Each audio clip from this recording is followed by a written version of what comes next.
시청자 여러분 안녕하십니까? 지난 7월 23일 국민의힘 전당대회에서 한동훈 후보가 새 당대표로 선출됐습니다. 60%가 넘는 지지율로 당선되면서 어차피 당대표는 한동훈이라는 이른바 어대한 대세론을 입증한 셈입니다. 이번 주 시사원에서는 월간 정치 코너를 통해 이달의 핵심 정치 이슈를 분석해드리는 시간 마련했습니다. 오늘의 주제는 국민의힘 전당대회 결과 평가입니다. 월간 정치 함께 하실 패널 소개하겠습니다. 박재일 영남일보 논설실장 모셨습니다. 어서 오십시오. 네, 안녕하십니까. 김영권 더불어민주당 전 국회의원 나오셨습니다. 어서 오십시오. 예, 안녕하십니까. 네, 그동안 어대한 얘기 많았었는데 결국 어대한이었습니다. 별로 큰 이변은 없었는데 총평 먼저 두 분께 듣고 말씀 나눠 이어가겠습니다. 먼저 민주당 쪽에서 보시기에 이번에 선거 결과 어떻게 보십니까? 일단 재밌게 봤고요. 아, 남의 집 잔치도 이렇게 재밌을 수도 있구나 이 생각을 했습니다. 전체적으로 한동훈 대표가 될 거라고는 생각을 했지만 생각보다 더 많은 득표율이 나왔고 그리고 흥행에는 일단 성공했다 이런 생각을 합니다. 네, 나무집 잔치가 아니고 강건도 불구경을 하셔가지고 재밌었던 거 아닌가 싶기도 한데 박 실장님 어떻게 보셨습니까? 뭐 오대한이라고 표현하셨지만 뭐 어차피 대표는 한동훈 이런 뜻입니까? 근데 조금은 그래도 약간 그 예상보다는 제가 보기에는 득표율이 한 63%에 근접하니까 조금 높게 나왔다고 보는데 이 재미있는 포인트는 이제 윤심, 흔히 말하는 윤석열 대통령의 마음이 어디 있는가인데 그게 지금 이번 선거에서는 굉장히 좀 퇴색된 감이 있죠. 그래서 좀 중요한 포인트는 국민의힘이 보수계열의 정당이지만 최근 두세 차례의 전당대회를 보면은 외부에서 했던 강력한 지시나 과거에 뭐 당의 표현으로 좀 지령이랄까 이런 있죠. 그런 부분이 좀 작동되기 어려운 이제 시절로 접어들어간다. 그러니까 당협위원장이나 국회의원의 뜻과는 달리 당원들의 뜻이 굉장히 좀 다를 수 있다.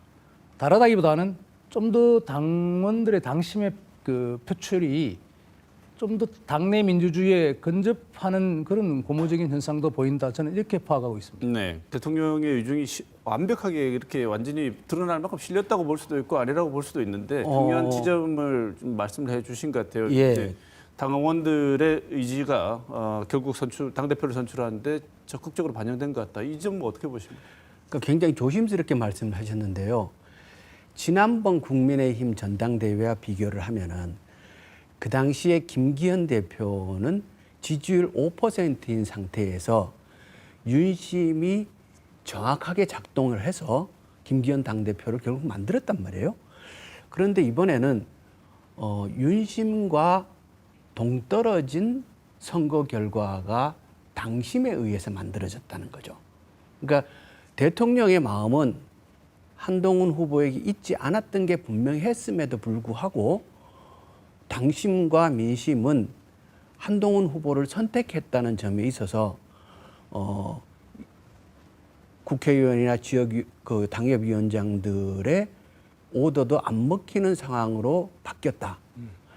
이렇게 봐야 되지 않을까요? 전체적으로는 48.51%로 직전 전당대회보다는 7%가 더 낮았다고 하는데 결과치를 보면 당에서 한동훈 대표가 받았던 퍼센테이지나 민심이라고 말하는 그 국민 여론조사에서 받았던 퍼센테이지가 거의 유사한 정도로 나왔는데 이것들을 종합적으로 볼 땐 시사하는 바가 제일 큰 시사점 뭐라고 보십니까? 첫 번째는 한동훈 개인으로 보자면 당심과 민심이 거의 여론조사 우리가 좀 믿는다면 거의 근접하게 나왔다는 것은 굉장히 고무적이죠.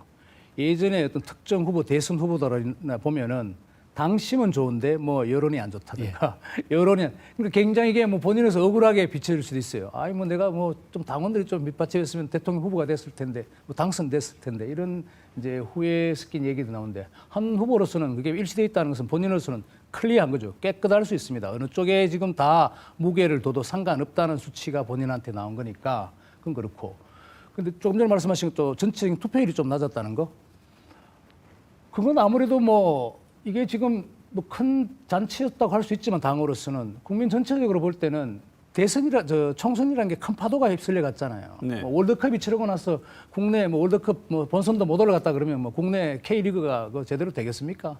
그런 측면에서 아마 7, 8% 투표율이 낮아졌다는 거는 보수 계열의 국민의힘 당원들이나 아니면 전체 국민들이 중요한 선거이라고 보긴 하지만 굉장히 결정적인 정치 자체를 좌우할 수 있는 그런 결정적인 선거는 집안 잔치이기도 하니까 그 측면에서 아마 총선 패배 후유증이 좀 가미돼서 7% 정도 아마 투표율이 떨어진 게 아닌가 저는 그렇게 보고 있습니다. 네. 투표율이 떨어졌잖아요. 떨어졌는 거는 현재 보수 정치, 그러니까 윤석열 대통령에 대한 지지도가 개선이 안 되지 않습니까? 그러니까 집권당과 대통령의 지금 정치에 대한 일정 정도의 그 불만, 그 부분이 반영된 게 아니냐라고 생각을 합니다. 큰 틀에서 보수당 당원들 속에서도 지금 대통령이 하고 있는 정치에 대한 불만, 만족하지 못한 마음들이 투표율에서 반영된 거 아니냐 이렇게 본다. 네. 네. 근데 선거 과정을 보면 언론에서는 자폭 전대다 이런 얘기가 나올 만큼 격렬했는데 이런 게 한번 진행되고 나면 박 실장님 네. 수습은 어떻게 될 겁니까? 수습이요? 상처가 있으면 이런 거는 정치적인 상처는 버릇이 되면 곤란해요. 이게 한번 거리로 나가서 뭘 투쟁하잖아요. 그 계속 거리로 나간다면 국가적인 그 동력이라든가 안정성이 떨어지듯이 정당도 마찬가지죠. 이번에 뭐 유튜버라고 하지만 팬덤 정치의 폐단이다 이렇게 해서 자기들끼리 와서 막 치고받고 뭐 몸싸움을 하고 이렇게 했잖아요. 과거 뭐 60년대, 1960년대, 70년대 민주당 계열의 이제 개파 정치를 할 때는 거의 뭐 강목도 들이오고 막 이랬잖아요. 그런 시대가 지났고 또 국민의힘 계열은 보수 정당 계열은 뭔가 권위적인 그런 전당대회, 질서정연한 무슨 서울 장충체육관에 모여서 막 딱 이렇게 일사불란하게 투표하는 이런 이미지가 강했는데 지금 그게 아니고 완전 이제 좀 풀어져 있고 뭔가 산만할 정도로 그리고 여기서다가 더 팬덤 정치에 입어서 그 강성 지지자들이 막 현장에 나타나서 서로 뭐 난투극을 벌인다든가 이런 거는 좋지 않죠. 그게 버릇이 되면은 굉장히 관습이 된다면 그건 좀 우려스러울 일이에요. 예. 수습될 것처럼 보이십니까? 실장님 보시기에? 제가 보기에는 그건 뭐 큰 문제가 될 것 같지는 않습니다. 알겠습니다. 정치 프로들이 하는 거니까 그 뭐 프로들이 경선에 나와서 떠든 이야기를 갖고 뭐 평생을 가져간다면 정치인이 아니겠죠. 그렇습니까? 프로들이 전당대회 마치고 난 뒤에 정말 프로 매치 못지않은 싸움꾼들로 적대적인 라이벌로 전환되는 걸 많이 봐서 그렇죠. 많이 보셨죠? 예, 예. 민주당에서. 예. 김 의원님 어떻게 보셨습니까? 이게 어떻게 전망하십니까? 이 갈등이. 저는 정치하는 사람 입장에서 진흙탕 싸움을 통해서는 표심도 얻을 수 없고 대세도 바꿀 수 없다라는 게 이번 선거를 통해서 잘 드러났다고 보고요. 그러면서 정치하는 사람들이 새겨야 할 이번의 선거였다라는 생각을 하고 또 하나의 측면에서는 후보들이 사실 미천이 다 드러났잖아요. 전 장기적인 관점에서 이게 도움이 될 거라고 생각합니다. 한국 정치의 발전을 위해서 우리 앞에서 지금 정치를 담당하고 있는 사람들의 미천이 까발려지는 거 그것은 유권자들 입장에서 매우 도움되는 일이었다 이런 생각을 합니다. 네. 근데 이번 우리 지역 입장에서 보자면 이번 전당대회는 좀 심심했습니다. 왜냐하면 우리 주자들이 없었고 특히 출신은 김재원 최고 하나밖에 없는데 자 짧게 총평 듣고 다음 주제 한번 해보죠. 김재원 최고 유일하게 진출한 건 어떻게 보십니까? 박 실장. 김 최고위원은 지역구에서는 이번에 저쪽 우리 경북 쪽에서 그죠? 자기 지역구 이성하고 이쪽에서 나와서 경선에서 패배했죠. 근데 보면 정치인들이 이건 조금 있는 것 같아요. 지역적인 단위에서는 굉장히 자기 지배력이 강한 정치인이 있는데 전국 단위에 나가면은 좀 맥을 못 추는 큰 시장에 나가면은 이런 정치인이 있고 또 반대로 전국 단위로는 굉장히 이름이 알려져 있는데 그 특정 지역에서는 또 패권적으로 자기가 국회의원직을 수행하지 못하는 그런 경우도 있어요. 이번에 민주당도 지금 보면은 뭐 정봉주 전 의원입니까? 그렇게 지역구를 지금 사수할 수 있는 그런 입장은 아니잖아요. 자신의 개인 이력이나. 근데 투표를 해보니 민주당 내에서 최고위원 투표죠. 지금 1등이죠, 오늘까지는. 그런 상황이 있는데 좀 묘한 부분이 있어요. 미래에 관한 어젠다는 한동훈 후보가 선점을 했고 거의 독식을 했어요. 그런데 선거 결과는 한동훈 후보가 압도적이었단 말이에요. 그러면 국민의힘의 변화가 미래지향적으로 바뀌어 나갈 수밖에 없는 상황에 왔다고 봐요. 이 문제가 TK에 있어서는 상당한 고민으로 작동할 수 있을 것이다. 왜냐고 하면 TK가 보수 정치의 본산이라고는 얘기하지만 미래에 관한 어젠다나 임무를 준비하고 있지 못하거든요. 그러니까 일반적인 인식에서는 김재원 최고가 미래지향적 TK를 대변할 만한 정치인으로 인식되고 있지 못한데 선거는 자꾸 살아서 죽은 줄 알았는데 살아나오고 또 이런다는 얘기 아닙니까? 이거는 우리 입장에서 굉장히 큰 고민을 안긴 거다 이렇게 생각을 합니다. 근데 사람들이 제일 관심 가지고 있는 건 윤석열 대통령과 관계가 어떻게 될 것인가가 제일 초미의 관심이라고 보는데 이 지점은 김영건 전 의원 먼저 말씀 주실까요? 저는 이번 국민의힘의 경선이 보수 정치의 미래를 위해서는 상당히 긍정적인 효과로 작용할 수 있다고 생각을 해요. 당심과 민심이 일치하는 선거를 했다는 것, 이 굉장히 중요하거든요. 그래서 이것이 상당한 기간 좋은 에너지로 작동할 가능성이 있다 이렇게 생각을 하고요. 그런데 한동훈 후보가 미래를 얘기하면서 현재 윤심과는 다른 얘기를 하면서 당선이 된 거란 말이에요. 그래서 지금 모양이 꼭 국민의힘이 왕당파와 개혁파의 갈등처럼 이렇게 모양이 갖춰지거든요. 그래서 이 부분이 그러니까 그 기존의 다른 후보들 그 원희룡, 나경원 이런 후보들하고 생겼던 문제는 큰 문제가 아닐 거라고 보는데 결국 이 왕당파와 개혁파의 역관계가 어떻게 풀려나가느냐 이거는 상당히 큰 관심과 과제일 거라고 봐요. 박 실장님께 약간 질문을 바꿔서 말씀드리면 김용태 국민의힘 의원이 한동훈 후보 당대표 되면 곧바로 대통령실 내임덕으로 갈 수 있다 이렇게 얘기를 한 것 같습니다. 이 얘기는 김용태 의원 말고도 너무나 많은 언론에서 동일하게 얘기했던 것이고 지금 김민건 전 의원은 왕당파 그다음에 개혁파 사이에서의 어떤 전면적인 대변환 격변이 올 수도 있다 이렇게까지 얘기를 하는데 왜 이런 얘기가 나오고 있고 전망은 어떻게 하십니까? 이거 좀 진짜 복잡한 문제 같아요. 예를 들면 왕당파 이런 이제 규정이 나오면 사실 먼저 전제를 해야 될 것 같아요. 이건 굉장히 구중궁궐에 있는 권력 다툼인데 누구도 아마 대통령도 모든 정보를 알고 있지 않은 상황이 전제돼야 될 것 같아요. 막 말을 많이 하잖아요. 대통령이 경로했다, 누구하고 척졌다, 한동훈과는 더 이상 이제 함께 할 수 없다, 모든 추측이 많이 나오고 이러는데 그러니까 이제 그 구체적인 사실들은 제가 보기에도 말하는 당사자를 또 굉장히 알고 있지 못하는 것 같아요.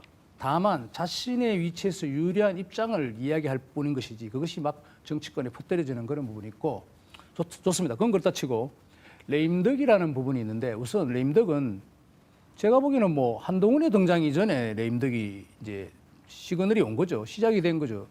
아니 집권 여당이 총선에서 상대 야당에게 300석 중에 192석을 준 게 우리나라 헌정사상 처음인데 그건 당연히 레임덕의 시작에 법을 만들 수가 없잖아요. 지금 집권 여당이 자신이 원하는 정책 법안을 할 수가 없는 상황에 상대가 공격해오는 거 지금 막기가 바쁘잖아요. 그건 레임덕이 시작됐다는 것이고 그렇다면은 굉장한 통치의 기술이 필요한데 그건 윤석열 정부가 갖고 있느냐는 건 솔직히 좀 의문인 부분이 있죠. 그러니까 레임덕이 원이 아니냐는 것은 좀 하나만한 얘기 같고 근데 사실은 중요한 레임덕은 김용태 의원이 어떤 취지에서 말했는지 현재 권력과 미래의 권력이 충돌한다 이렇게 이야기를 하는데 그건 또 좀 다른 문제인 것 같아요.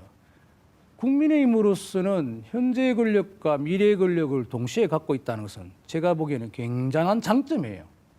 국민의힘 자체로 봐서는 집권할 여지를 희망을 갖고 있기 때문에 미래의 권력이 만약에 2인자가 없다면 미국에 지금 민주당처럼 바이든 대통령이 나오고 나서 우왕좌왕하는데 해리스가 왔지만 그런 상황이 온다면 국민의힘은 더 이상 미래가 없다면 걷잡을 수 없을 거 아니에요. 한동훈이란 그나마 미래 권력이 있다는 게 차라리 좋은 것이고 돌아가서 말씀드렸어요. 레임덕이란 건 진짜 레임덕은 우리 대한민국에서 대통령직의 레임드가 언제부터 오느냐? 제가 보기 이래요. 자리를 더 이상 줄 수 없을 때 레임덕이 와요. 대통령이. 그게 뭔가 하면 임기 3년, 4년 지나서 아, 이제 내가 이 대통령 밑에 있을 때 내한테 장관 자리, 무슨 뭐 감사 자리, 뭐 이런 등등 이것이 이 사람의 기대기가 어렵다 했을 때 그게 레임덕이 시작되는 거예요. 진정한 레임덕이. 그런데 한동훈 대표는 국민 눈높이 얘기하면서 야심차게 대표 수락연설도 하고 했는데 대표 임기 시작하는 첫날 잠깐만 기다려 보세요, 대표님 권한은 거기까지가 아닙니다라고 얘기를 하고 또 내부에 있는 김웅 의원은 이거는 항명이다 거의 예. 윤리비 회부해야 된다고 말할 정도로 시작부터 만만치 않아 보입니다. 관전 포인트 어디라고 보십니까? 윤심과 다른 선거 결과가 왜 나왔느냐를 봐야 되거든요. 그러니까 아까 말씀하신 총선에서 집권 여당이 대패한 것에서부터 권력의 누수는 시작됐다. 그 말씀은 굉장히 정확한 말씀이죠. 그런데 총선에서 여당이 대패했음에도 불구하고 국정 기조는 전혀 안 바뀌었단 말이에요. 여전히 거부권을 남발하는 정치를 하고 있고 말은 여야가 협상하고 타협한다고 얘기를 해놓고 그 다음엔 다시 또 만나지도 않고 그 변화하지 않는 국정 기조에 대한 심판을 다시 한번 이번에 윤심과 다른 한동훈이라는 체제를 들어세움으로써 또 심판한 거거든요. 그렇기 때문에 이러한 민심과 당심이 한 마음으로 변화를 요구하는 거는 거스를 수 없는 상황이 온 거라고 보고요. 그런데 이 새로운 당대표가 왜 들어오게 됐는가를 정확하게 이해하지 않고 여전히 기존에 하던 대로 왕당파 중심의 정치를 밀고 나가겠다고 하면은 저는 국민들이 당장 다시 거부권을 행사할 거라고 보고요. 지금 주목해서 봐야 될 거는 저는 이게 원내대표 직할 체제로 당을 운영하려고 하느냐 안 하느냐를 보면 알 거라고 봐요. 만약 그렇게 되면 이번에 전당대회의 표심을 또 거부하는 거예요. 국민의힘 전체로 본다면 이번 선거는 우리 김영건 전 의원께서 말씀하셨다시피 진일보한 측면이 있죠. 제가 방금 말씀드렸지만 미래 권력의 어느 정도 부분 한동훈 당대표가 뭐 꼭 대선에 나갈 것이다 아니다 이건 확정할 수 없지만 그러나 자신들의 아이콘을 지금 새롭게 뭘 만들었잖아요. 그리고 윤석열 대통령의 집권 정부에서 지금 뭔가 실수하는 부분을 한동훈이 좀 만회해 줄 수 있다는 리에종 윤활유로서 지금 어떤 대표로서 지금 뭐 옹립을 시킨 것이잖아요. 그 점은 굉장히 훌륭한 부분인 것이고 당의 진로를 위해서 다만 이제 걱정하시는 부분은 그래도 아마 안에서 분란이 일어날 거야 왕당파가 어떨 거야 뭐 이렇게 이야기하시는데 만약에 앞으로 그 길로 간다면은 그건 당이 굉장히 위태로울 수 있죠. 그리고 그 길로 갔어도 되지 않을 상황이에요. 네. 우리가 모두 지금 말씀드렸잖아요. 레임덕은 계속 진행되면 가면 갈수록 올 수밖에 없는 것이고 이거는 대통령 단임제에서는 또 더군다나 과거 역대와 상황이 다른 그때 야당을 마주한 상황에서 당내 분란까지 일어난다. 아니 정치를 그럼 집권 여당이 어떻게 하겠어요? 하필이면 한동훈 후보가 지난번 선거할 때 슬로건이 2조 심판론이었습니다. 근데 그 2조가 제1야당, 제2야당 대표가 돼서 나타났습니다. 안 만날 수가 없어요. 외나무 다리에서 만난 꼴입니다. 이 3인의 관계 전망을 어떻게 하십니까? 제가 먼저 말씀드릴까요? 박 시장님. 글쎄요. 세 분 다 법조인이죠, 일종의. 일종이 아니고 법조인이죠. 뭐 조국 장관, 조국 대표는 고시는 안 했으니까 글쎄 법률 담당, 네, 헌법 담당 네, 뭐 법, 교수였으니까 네. 법을 전공했다. 법률가에 각 법률가, 법조인 뭐 이렇게 얘기를 할 수 있는데 법을 하시는 분들은 성패가 분명하잖아요. 네. 판결, 유무죄 판결 이런 데 많이 익숙할 텐데 그 점에서 별로는 좋지가 않은 구도다. 정치적 유도리가 정치적 여지가 별로 없는 행동을 할 가능성이 뭐 있다. 철학을 전공했다든가 네. 저처럼 좀 정치학을 전공했다 이러면 좀 다를 거예요. 아마 통찰력이 뭐 가미되고 이럴 텐데 법을 전공하시는 분들은 올라와 나싱으로 보니까 유무죄로 보니까 내가 길티냐 나 길티냐 나는 무죄다 유죄다 뭐 이런 측면에서 많이 싸움을 하시는 것 같아요. 스타일이 그래요 보면은. 그게 이제 어떤 경우에는 대중한테는 굉장히 협인력이 있을 수 있죠. 승부를 가르는 건 뜻이 나오니까. 근데 별로 썩 좋은 구도는 아니다 이렇게. 네, 법조인이 뭐 중요한 그 포인트고 법을 만드는 특히 국회를 중심으로 정치가 움직이기 때문에 법조인이 많이 갈 수밖에 없고 법을 아시는 분들이 있지만 살짝 우리나라 정치가 지금 조금 그런 부분에 과잉돼 있다 하는 생각은 들어요. 네, 정치가 법정 싸움의 장처럼 전환될 가능성이 새 대표의 특징으로 볼 때 커 보인다 이렇게 전망하시는데 김명건 의원 어떻게 보십니까? 한 대표가 그 우원식 국회의장 찾아뵀잖아요. 야당 대표들도 당연히 찾아갈 거고 만나야 된다고 생각을 합니다. 저는 잘할 거라고 봐요. 이제 한동훈 대표의 시간이 왔는데 능력을 보여야죠. 그리고 지난번 총선에서 2조 심판을 얘기를 꺼냈지만 결국 뭐 심판은 자기가 받았잖아요. 그러니까 그 일은 있고 야당 대표들이 다 국민들이 선택한 대표니까 그리고 총선에서 상당한 의석수를 받은 대표들이니까 존중하고 협력하는 자세를 보여야 되고 그 과정에서 한동훈 대표가 새로운 리더십, 새로운 정치력을 보이길 기대하고 그렇게 할 수 있을 네. 거라고 봅니다. 그런데 이 와중에 그 강력한 야당이 자꾸 그 한동훈 특검법을 만지작거리고 있습니다. 이거 본인 사법 리스크로 전환될 가능성이 있어 보인다고 일각에서는 전망도 하는데 박지원 실장님 어떻게 보십니까? 웃으시는데. 사법 리스크 그 조에 제가 한동훈의 사법 리스크를 말씀하시는 네, 거죠? 네. 그 조에 제가 보기에는 뭐 동의하기 어렵고요. 뭐 그렇다면 모든 사람이 다 사법 리스크가 어느 정도 있다는 뜻이기도 한데 글쎄 이재명 사법 리스크가 더 훨씬 더 뭐 정확한 용어일 것 같고 한동훈 법무부 장관 아니에요? 그 정도 리스크를 탈출할 수 있다고는 제가 능력은 있다고 봐요. 모두가 조금 전에 말씀드렸다시피 굉장한 법률가니까 뭐 그렇지만 이제 그 본인의 좀 상대에 대한 그 약점을 확실하게 공격할 수 있는 능력이랄까 이런 것들은 야당이 조금 살짝 두려운 측면도 있을 겁니다. 만약에 한동훈 자신을 완전히 불태우면서까지 차기 권력이 아니더라도 야당의 강력한 지금 집단적인 공격에 탄핵을 비롯해서 그죠?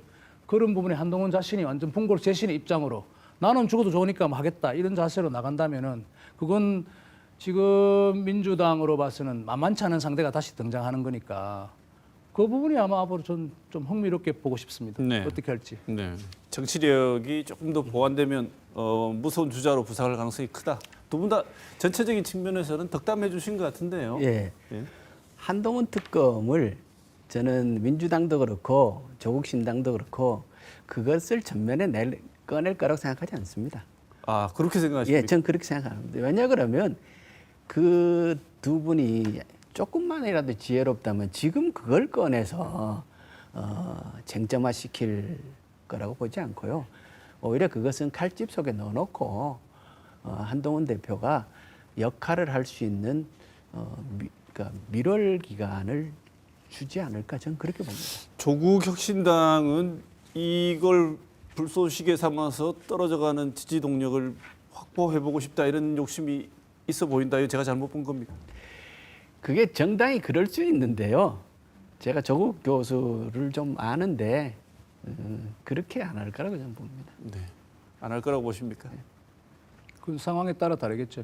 예. 그러니까 정치라는 게 정치인들이 머리를 쓴다고 해서 하긴 하지만 국민들이 다 읽거든요. 그렇게 그 낮은 수로 지금 이제 새로 대표가 돼서 왔는데 거기다가 특검부터 들이밀어 갖고 전 그러지 않을 거라고 봅니다. 네. 국민들이 항상 그 정치 선거 결과만 나오면 국민은 늘 옳다고 그러고 국민이 이렇게 무서운 줄은 몰랐다 그러는데 왜 그 선거 결과로 진행되는 일들에 항상 국민은 고통받는다고 다시 얘기를 하는지 저는 네. 정말 그게 너무나 풀기 어려운 숙제 같습니다. 추상적인 국민의 문제도 우리가 나중에 생각을 해봐야 될 것 같아요. 그런데 이제 조국 혁신당 같은 예를 들면은 물론 뭐 상식선에서의 정치를 하겠지라는 생각도 상식적인 사람들은 보겠지만 조국 혁신당 자체가 지금 보면은 솔직히 굉장히 강성 지지층을 바탕으로 하잖아요. 그쪽에서 원하는 목소리가 있단 말이에요. 그 지지층이 고유해. 한 9%, 10% 지금 지지율이 나오는데 뭐 한동훈을 탄핵하라. 뭐 이런 뭐 유의 지지가 너가 그 친구들이 수사해서 당하지 않았느냐 뭐 이런 거잖아요. 그러니까 그 강성 지지층에 일사불란하게 그걸 원하는 것이기 때문에 조국 대표로서도 그런 부분이 고심스러운 지점이 올 수도 있겠죠. 네. 왜 조국 신당이 나오게 됐는가? 그것은 조국 신당이 선거 때 내걸었던 구호가 3년은 너무 길다. 그러니까 현재 윤석열 대통령의 정치, 그 국정 기조에 대한 굉장히 강한 불만. 그것이 조국 정당의 출현을 배경이 된 것이란 말이에요. 그렇다면 지금 한동훈 체제가 윤석열 대통령과 일정 정도 다른 결의 정치, 대한민국 보수 정치 전체를 좀 더 미래지향적이고 개혁적인 정치로 이끌어낼 수 있는 여지가 있다면 조국 혁신당의 지지자들도 지금 당장 한동훈을 가지고 그럴 이유는 없을 거라고 저는 보는 거죠. 네. 이 선거가 우리 지역에 TK가 그동안 표방하고 있던 보수의 심장, 보수의 성지라는 지위를 계속 유지할 수 있는 차세대 정치 지도자를 배출하는 데 실패했다. 어떻게 보면. 왜냐하면 선거 결과만 그런 게 아니라 선거 과정에서도 보면 박 실장님, 한동훈 대표가 내려왔지 않습니까? 후보 시절에. 근데 우리 지역에 왔을 때 좀 심한 푸대접을 좀 받았다 이런 생각이 드는데요. 그래서 한동훈 험지다 이런 얘기도 많이 나왔습니다. 전대 결과도 보면 여러 가지 이제 반응들이 있습니다만 우리 지역의 지자체장인 홍 시장께서는 난 실망이다 이런 말씀을 남기신 것 같아요. 이번 결과에 실망했다. 자, 여러 의미가 있을 것 같습니다. 우리 지역과 이번 선거, 그다음에 우리 홍준표 시장의 반응 전체적으로 다 어떻게 보십니까? 굉장히 복합적인 질문이신데 첫 번째는 뭐 세대 교체를 얼핏 말씀하신 것 같은데 이건 TK 그러니까 대구 경북만의 문제는 아닌 것 같고요. 여러 정치 평론가들이나 관심 있는 분들은 대한민국의 지금 정치의 세대 교체가 이미 시작됐다고 말씀하시는 분이 많아요. 제가 보기에는 이미 이준석 전 대표가 국민의힘 당 대표로 될 때부터 이게 시작된 거예요. 예. 아니 과거에 그래 30대 초반에 당 대표가 어떻게 나와요? 굉장히 뭐 불가능한 일이었는데 지금 그게 실현이 됐다면 그 이후로 이번에는 또 한동훈에서 말 죄송하지만 73년생인가요? 그렇잖아요. 굉장히 이미 기성세대의 그 정치, 지금 우리나라를 굉장히 오랫동안 지배했던 그 정치인들과는 결이 완전히 다른 세대가 이미 생겨나기 시작했고 그 추세를 지금 그러면 TK도 어떻게 따라야 하는 건데 TK도 아마 보면은 내부적으로 그렇게 보면은 뭐 장강에 물이 흘러가듯이 자꾸 흘러가서 지금 신세대는 도단하고 있는 거예요. 우리가 다만 표출돼서 어떤 상징적인 인물이 떠오르지 않아서 그런 것이지 그런 부분은 진행되고 있기도 하고 또 앞으로 진행될 것이다 한 것은 분명하고요.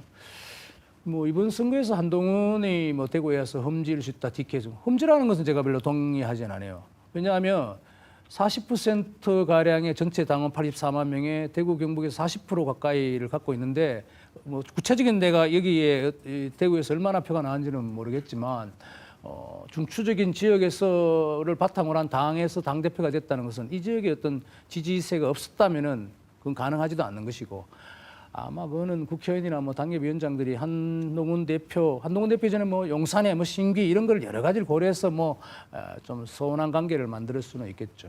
그런 측면인 것 같고 마지막에는 홍 시장. 네. 글쎄요, 홍 시장님은 뭐 끝없이 발언하시는 분인데 당분간 안 하겠다고 했는데 글쎄요, 코멘트는 계속 하겠죠. 그게 뭐. 그러니까 홍 시장은 참 묘한 게 발언이 그렇게 거창하고 진중하지 않기 때문에 또 이걸 굉장히 시간이 지나면은 그냥 뭐 없는다는 곤란하지만 금방 묻힌다. 그러니까 묻히기도 하고 그리고 굉장히 또 순간순간 재치와 발랄함은 인정해요. 굉장히. 근데 그건 둘째치고 뭐 호불호가 있겠지만은 다만 이제 행여 이제 이런 지방 장관의 어떤 그 권력 내부의 심한 깊은 어떤 전당대 같은 이런 데서 괜히 이야기를 했다가 이런 것이 나중에 우리 지역 발전이나 뭐 지역의 어떤 정책 프로젝트 이런 것들에 대해서 행위에 조금이라도 좀 마이너스가 될까 그런 점은 우려되는 부분이 있죠. 네. 마지막 부분은 우려되는 부분 말씀 주셨는데 김 의원님 자꾸 웃으시는데 김 의원님 어떻게 보십니까? 한동훈 대표가 대구 경북에서도 많은 득표를 했을 거라는 말씀에는 저도 공감을 합니다. 그러니까 표가 그만큼 나왔겠죠. 그런데 우리 지역의 시장과 도지사가 선거 과정에 후보가 내려왔는데 만나주지도 않았다. 이거 굉장히 상징적인 사건이라고 저는 생각을 해요. 그리고 뭐 또 선거 뒤에 실망했다 이렇게 나오는 거. 이게 어쩌면은 대구 경북의 바닥 민심은 전국과 같이 함께 가는데 지역의 리더이고 중요한 직책을 맡고 있는 분들은 기름처럼 따로 놀고 있는 거 아니냐. 이게 상당한 위험으로 작용할 수 있다고 보고요. 그런 점에서 세상의 변화를 대구 경북도 내부에 좀 더 노력을 통해서 빨리 맞이하고 우리가 진정 그 보수의 성지라면 그 변화에 있어서도 가장 먼저 이끌어내는 그런 성지다운 모습을 보여야 되는 거 아닌가 이런 생각을 합니다.